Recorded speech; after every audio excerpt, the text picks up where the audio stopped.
Hi everyone, आज का topic है कि नसबंदी के बाद अगर आप वापस ऑपरेशन करवाते हैं उसको खुलवाने के लिए तो वो कब करते हैं, क्या प्रोसीजर रहता है, कितना सक्सेस होता है, कौन से प्रोसीजर्स करवाने के बाद इसका सक्सेस रेट बेटर रहता है। तो एंड तक जरूर सुनिएगा क्योंकि इसके लिए बहुत सारी रिक्वेस्ट आई कि मैडम आप इस पे वीडियो बनाइए। पहली बात तो नसबंदी जब करते हैं, नसबंदी में आपकी ट्यूब्स को हम या तो काट देते हैं या बांध देते हैं, क्लिप लगा देते हैं या फिर रिंग चढ़ा देते हैं। तो बेसिकली दोनों ट्यूब्स को हमको करना होता है। ये करते हैं फॉलिकुलर फेज में। अब फॉलिकुलर फेज क्या होता है? जब आपको पीरियड आता है तो पीरियड का पहला दिन होता है, ठीक है। करीब 14 दिन तक फॉलिकुलर फेज चलता है अगर आपकी 28 से 30 दिन की साइकिल है, जो कि मैं कई बार अपने कई वीडियोस में बता चुकी हूँ। ओवुलेशन के लिए करीब 14-15 दिन लगते हैं अंडा बन के फूटने में, ठीक है। तो अगर आप शुरू के 14 दिन अपनी 30 दिन की साइकिल में देखें, 30 या 28 दिन की साइकिल में, तो वो होता है फॉलिकुलर फेज। क्यों हम फॉलिकुलर फेज में नसबंदी करते हैं? क्योंकि हम नहीं चाहते कि कोई अंडा रिलीज अगर हो चुका है और ट्यूब में आ चुका है, जो कि नहीं दिखेगा, डॉक्टर को भी नहीं दिखेगा, और उस समय हमने अगर नसबंदी कर दी तो या तो वो एक्टोपिक बन जाएगा, ट्यूब में ही रह जाएगा, उसको अंदर यूट्रस के अंदर जाने की जगह नहीं मिलेगी, या फिर आप प्रेग्नेंट हो जाएंगी इवन आफ्टर ऑपरेशन। कारण कि ट्यूब में अंडा था और डॉक्टर ने यहाँ पर नसबंदी कर दी, तो ट्यूब तो बंद कर दी, लेकिन जो अगले महीने जो अंडा आने वाला है उसका रास्ता बंद किया। ये अंडा तो ऑलरेडी पहुंच चुका है जगह पे, ये लुढ़क के यूट्रस में आ जाएगा। तो ये डिपेंड्स कि अंडा कहाँ है और नसबंदी इधर हुई है कि इधर होगी तो फिर ये यहीं कहीं एक्टोपिक बन जाएगा, और इधर होगी तो इसको जगह मिल जाएगी यूट्रस तक जाने की। इस वजह से फॉलिकुलर फेज में करते हैं। सिमिलरली जब हम आपका ऑपरेशन रिवर्स करते हैं, यानी कि जब हम इसको वापस खोलते हैं, तो भी फॉलिकुलर फेज में ही करते हैं, क्योंकि हम नहीं चाहते कि कोई अंडा जो ट्यूब ने पकड़ रखा है अगर ट्यूब के अंदर कहीं घूम रहा है और हमने उस समय नसबंदी खोल दी तो कहीं उस स्कार टिश्यू में जहां पर हम ऑपरेशन कर रहे हैं वहां जाके फंस के एक्टोपिक ना हो जाए। तो सिंपल सी बात है, आपको याद रखना है, जब भी आप ऑपरेशन कराएं ट्यूब्स का, आप पीरियड के शुरू के 10 से 12 दिन के अंदर जाएं। डॉक्टर आपको कोशिश करेंगे शुरू के 10 दिन में ही बुलाएंगे, 14 दिन भी नहीं, क्योंकि कुछ लोगों की शॉर्ट साइकिल्स होती है, कभी कभी ओवुलेशन जल्दी हो जाता है, 9वें-10वें दिन हो जाता है, तो डॉक्टर रिस्क नहीं लेगा। तो आपको बोलेंगे पीरियड खत्म होते ही आ जाओ, या फिर पीरियड के समय भी आ सकते हो, या फिर शुरू के 10 दिन में आ जाओ। अब इसका सक्सेस रेट नॉर्मली मोटा 25%, यानी कि 4 लोगों का ऑपरेशन करेंगे तो 1 कंसीव करेगी। अब ऐसा क्यों है? ट्यूब जब हम खोलते हैं तो हम उसी समय डाई डाल के चेक कर लेते हैं कि ट्यूब खुली हुई है कि नहीं, लेकिन ट्यूब के खुलने का ये मतलब नहीं कि ट्यूब वापस काम करेगी।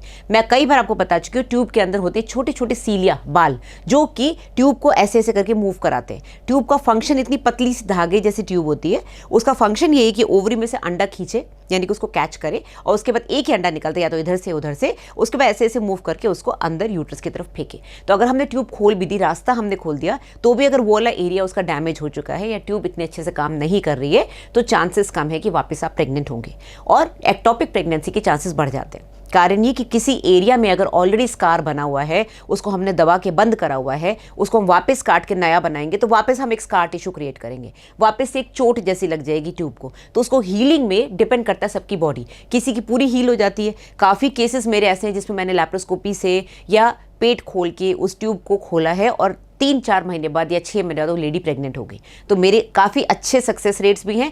काफ़ी पेशेंट ऐसे भी हैं जो अभी भी घूम रहे हैं जिनको बच्चा नहीं हो रहा है, उनकी ट्यूब चेक करते हैं, ट्यूब खुली हुई है बट फिर भी बच्चा नहीं हो रहा है, मे बी बिकॉज वो ट्यूब ने काम करना बंद कर दिया। तो HSG लैप्रोस्कोपी करते हैं, अपने को लगता है ऑपरेशन तो सही हुआ है, सब कुछ सेफ है, कोई दिक्कत नहीं, सब खुला हुआ है, तो भी बच्चा नहीं हो रहा। किसी किसी केस में ट्यूब वापस बंद भी हो जाती है।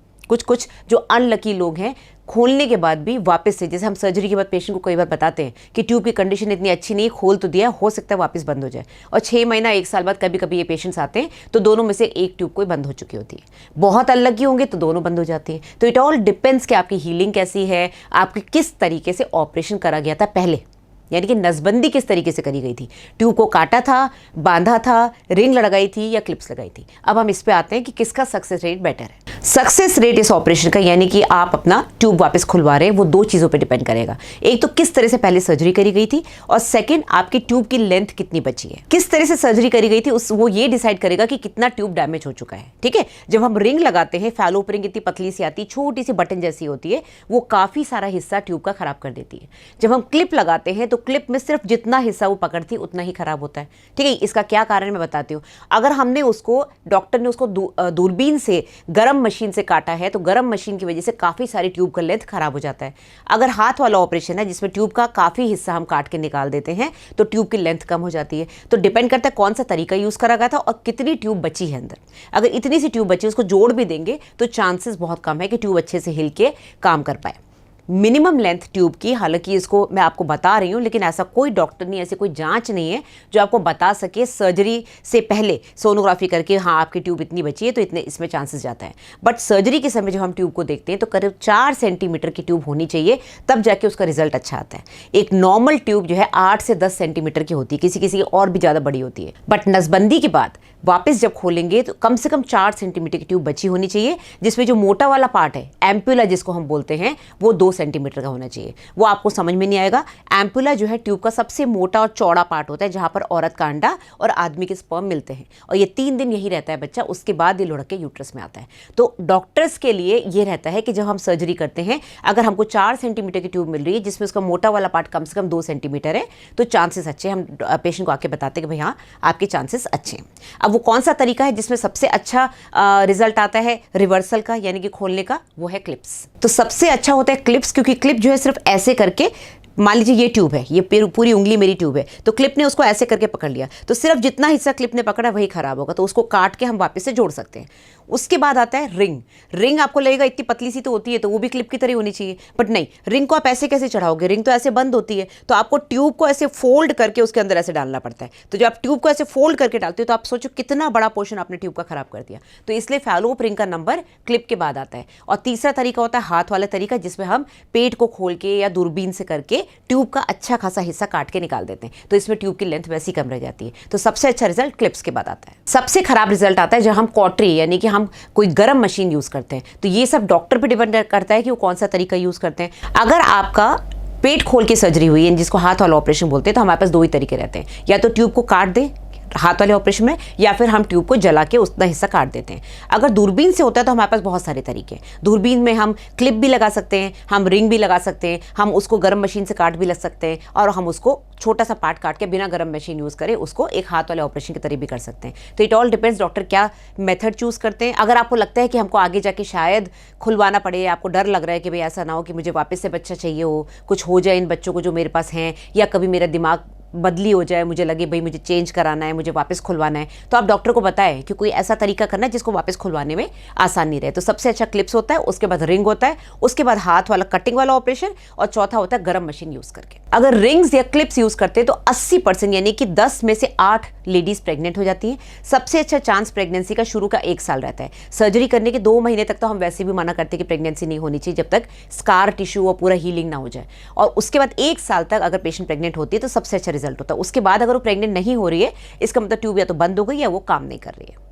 अच्छा, ट्यूब का जो सबसे पतला वाला पोर्शन होता है इस्थमिस जिसको हम बोलते हैं, उसके बाद एम्पुला आता है मोटा वाला। अगर उन दोनों को जोड़ा जाए तो सबसे अच्छा है। आप खुद ही सोचो, अगर एक ट्यूब जो है इतनी पतली सी होगी, यहाँ ऐसी चौड़ी हो रही है, तो हम पतले हिस्से को और चौड़े हिस्से को कैसे जोड़ेंगे? अगर हमने ट्यूब को बीच में से काटा है, उसको वापस जोड़ रहे हैं, तो दोनों हिस्से बराबर के होने चाहिए। तो जितना पतला हिस्सा जोड़ते हैं उतना अच्छा रिजल्ट आता है। अब आते हैं आदमियों के ऑपरेशन पे। ये तो हो गया लेडीज का ऑपरेशन। आदमियों के ऑपरेशन में, जिसको हम वैसेक्टोमी बोलते हैं, उसमें हम दोनों जो उनकी डक्ट होती है वैस डिफरेंस काट देते हैं। पेट खोलने की जरूरत नहीं है। जो स्क्रोटम है, जो कौड़ियां जो बाहर लटक रही है, उसी में से हम बिना एनेस्थीसिया दिए लोकल एनेस्थेटिक इंजेक्शन इंजेक्ट करके उसको सिंपली डक्ट को काट देते हैं। अब आदमियों में कम से कम 3 से 4 महीने लगते हैं पूरी तरह से स्टेराइल होने में, क्योंकि जो हम डक्ट काटते हैं उसके आगे वाला जो हिस्सा होता है उसमें बहुत सारे स्पर्म्स होते हैं। तो कम से कम 15 से 20 बार उनका इजैकुलेशन होगा, तब जाके वो पूरी तरह से स्टेराइल होंगे कि भाई हाँ अब उनके सीमेन में स्पर्म्स नहीं बचे। तो इसमें हम जब वैसेक्टोमी करते हैं, जो कि हमारी कंट्री में बहुत कम होती है, ज़्यादातर मेल्स अपनी लेडीज़ को ही आगे करते हैं कि इनका ऑपरेशन कर दो। पहली बात ये बहुत सेफ होता है, उनको एडमिट होने की जरूरत नहीं है, पेट नहीं खुलता है, तो obviously they can do any work. तो इसमें जो मॉर्बिडिटी है, जो प्रॉब्लम्स हैं, वो कम होती हैं एज कम्पेयर टू फीमेल। तो अगर किसी आदमी की वैसेक्टोमी हुई है तो उसको बोला जाएगा कि 15 से 20 बार आपको इजैकुलेशन करना है, और उस समय कॉन्डोम यूज़ करना है, क्योंकि उसमें स्पर्म्स होंगे। 3 महीने बाद, यानी कि 12 हफ्ते और 16 हफ्ते, 3 और 4 महीने बाद 2 बार इनका सीमेन एनालिसिस करते हैं। दोनों बार अगर आता है बिल्कुल स्पर्म नहीं है, एज़ूस्पर्मिया है, तब हम मानते हैं कि ऑपरेशन सक्सेसफुल हुआ। अब अगर इसको वापस जोड़ते हैं तो भी रिजल्ट बहुत अच्छा है। वास डिफरेंस भी ट्यूब जैसा होता है, बट ट्यूब बहुत ही पतली धागे जैसी होती है। वास डिफरेंस जो आदमियों का होता है वो होता तो पतला है, लेकिन थोड़ा हार्ड होता है, फर्म होता है, उसको वापस जोड़ना आसान है। और अगर सक्सेस रेट देखें तो 80 to 90% सक्सेस है। इसमें कोई ऐसा नहीं कि कौन सा तरीका यूज करा गया था। 80 to 90% मेल्स में इसको जोड़ने के बाद वापस उनके जो है इजैकुलेशन में स्पर्म्स आने शुरू हो जाते हैं। और प्रेगनेंसी रेट लेडीज में अगर बिकॉज ऑफ मेल पार्टनर कोई प्रॉब्लम थी तो 70% लोगों में प्रेगनेंसी हो जाती है। So this is all about this particular video कि लैप्रोस्कोपी रिवर्सल हो चाहे लेप्रोटमी रिवर्सल हो, यानी कि आप दूरबीन से ऑपरेशन करा के अपनी नसबंदी खुलवा रहे हैं या फिर आप पेट खोल के करवा रहे हैं या फिर आदमी की नसबंदी हुई है तो खोलने के बाद क्या रिजल्ट्स आते हैं और क्या क्या तरीके रहते हैं। वीडियो पसंद आए तो लाइक एंड शेयर करिएगा। मेरे को मेरे सोशल मीडिया प्लेटफॉर्म से आप फॉलो कर ही रहे होंगे, नहीं कर रहे तो अभी कर लीजिए। चैनल को सब्सक्राइब नहीं कराओ तो अभी कर लो। और हाँ, मेरे से पर्सनल कंसल्टेशन के लिए वीडियो एंड वॉइस कॉल पे आप इस नंबर पे व्हाट्सएप करो, कॉल मत करो।